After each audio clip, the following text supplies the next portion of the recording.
Crime branch के द्वारा जो कि अक्टूबर नवंबर में एक व्यक्ति को पकड़ा गया था, कैलाश आदिवासी, जो कि यहाँ पर पिस्टल सप्लाई करने आया था। उसके पास से 4 पिस्टल मिली थी और कुछ लोग को सप्लाई करने आया था। उस समय क्राइम ब्रांच दबिश थी तो कुछ लोग भाग गए थे, लेकिन कैलाश आदिवासी पकड़ा गया। तो क्राइम ब्रांच थाने में आर्म्स एक्ट के तहत कैलाश आदिवासी पर कार्रवाई की गई थी। उसके द्वारा यह बताया गया था कि उसने जो पिस्टल ली है वो जो कि खुरमाबाद, जो ग्रामीण सेंधवा जिला लगता है बड़वानी, वहाँ से उसने पिस्टल ली है।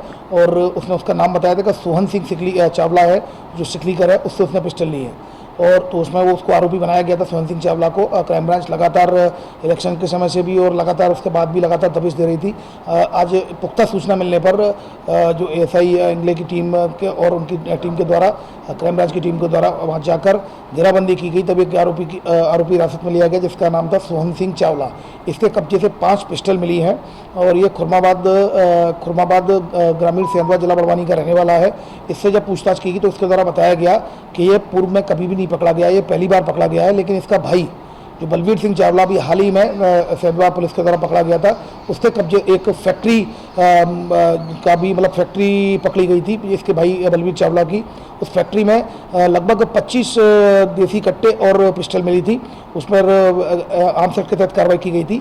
इसको कभी नहीं पकड़ा गया। इसके द्वारा यह बताया गया कि मैं जो सिकलीकर्स होते हैं, जो हमारे लिए एजेंट का काम करते हैं, या फिर जो आदिवासी होते हैं एजेंट का काम करते हैं, मैं केवल सिकलीकरों को ही पिस्टल देता हूँ, कभी सप्लाई करने के लिए खुद या फिर किसी आदिवासी को डायरेक्ट सप्लाई करने के लिए नहीं देता हूँ। तो ये सिकलीकर से सिकलीकर ही पिस्टल देता गया। इस वजह से ये कभी नहीं पकड़ा गया है, क्योंकि जब भी पकड़े जाते थे उससे आगे के कोई व्यक्ति, या तो आगे का व्यक्ति पकड़ा जाता था या फिर कोई सिकलीकर पकड़ा जाता था। लेकिन ये पहली बार पकड़ा गया है और अब इसके खिलाफ क्राइम ब्रांच में आर्म्स एक्ट के तहत कार्रवाई की जा रही है। कितने की बेचता था ये इसने जो बताया है, जो पिस्टल है, जो 32 बोर की पिस्टल है, इसको जो बनाने में औसतन 6 से 7 हज़ार रुपये इनका खर्च होता है। और जबकि ये इसको जो बेचने में इनको 25 से लेकर 30 हज़ार रुपये तक की ये पिस्टल को बेच देते हैं।